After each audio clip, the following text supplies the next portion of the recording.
দেশের ভবিষ্যৎ রাজনীতি ও শাসন ব্যবস্থার দিক নির্ধারণে সবচেয়ে গুরুত্বপূর্ণ মুহূর্তে এসে দাঁড়িয়েছে জুলাই সনদ। সংবিধান সংস্কারের এই ঐতিহাসিক দলিল বাস্তবায়নের জন্য প্রয়োজন গণভোট, কিন্তু ঠিক কবে কিভাবে এই গণভোট হবে সেই প্রশ্নেই রাজনৈতিক দলগুলোর মধ্যে দেখা দিয়েছে গভীর মতবিরোধ। বিশেষ করে বিএনপি যে অবস্থানে অনড়, তাতে অন্য দলগুলোর সঙ্গে তৈরি হয়েছে তীব্র মতপার্থক্য। রাজধানীর ফরেন সার্ভিস একাডেমিতে জাতীয় ঐক্যমত্য কমিশনের সংলাপের শেষ দিনে বিষয়টি স্পষ্ট হয়। বিএনপি চায় সংসদ নির্বাচনের দিনে গণভোট হোক এবং অধ্যাদেশ জারি করেই তা আয়োজন সম্ভব। দলটির যুক্তি, একসঙ্গে নির্বাচন ও গণভোট হলে জনগণের অংশগ্রহণ বাড়বে, প্রশাসনিক ঝামেলা কমবে এবং রাজনৈতিক সদিচ্ছার বার্তাও যাবে।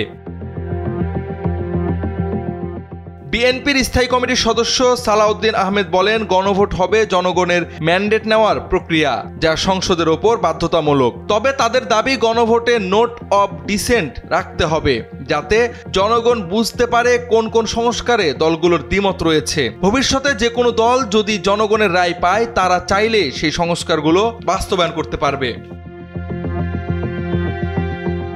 বিপরীতে জামায়াতে ইসলামী, এনসিপি ও ইসলামী আন্দোলন এ দাবির ঘোর বিরোধী। তারা বলছে, গণভোট হবে নির্বাচনের আগে এবং সেটি হতে হবে সাংবিধানিক আদেশের মাধ্যমে, যেন এর টেকসই ভিত্তি থাকে।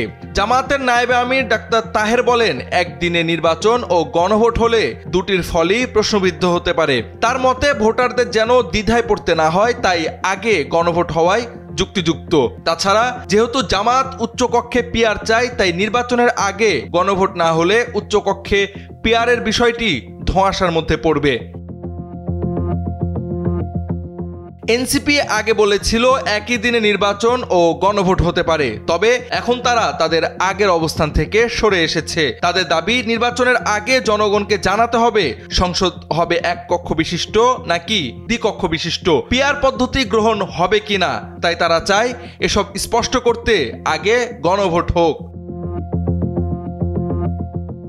অন্যদিকে বিশেষজ্ঞ প্যানেল পরামর্শ দিয়েছে, অধ্যাদেশ নয়, সাংবিধানিক আদেশের মাধ্যমে গণভোট হওয়া উচিত। যদিও কমিশন সূত্র বলছে, বিএনপির আপত্তি থাকলে আদেশের নাম পরিবর্তন করে জুলাই সনদ বাস্তবায়ন আদেশ রাখা যেতে পারে, যাতে আপাত সমঝোতার পথ তৈরি হয়।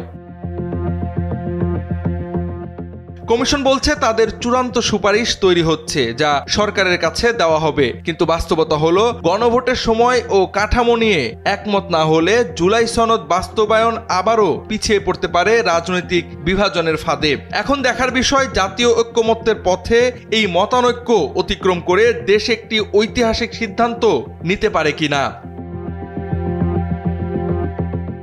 জাওয়াদ আহমদ, সময়ের আলো।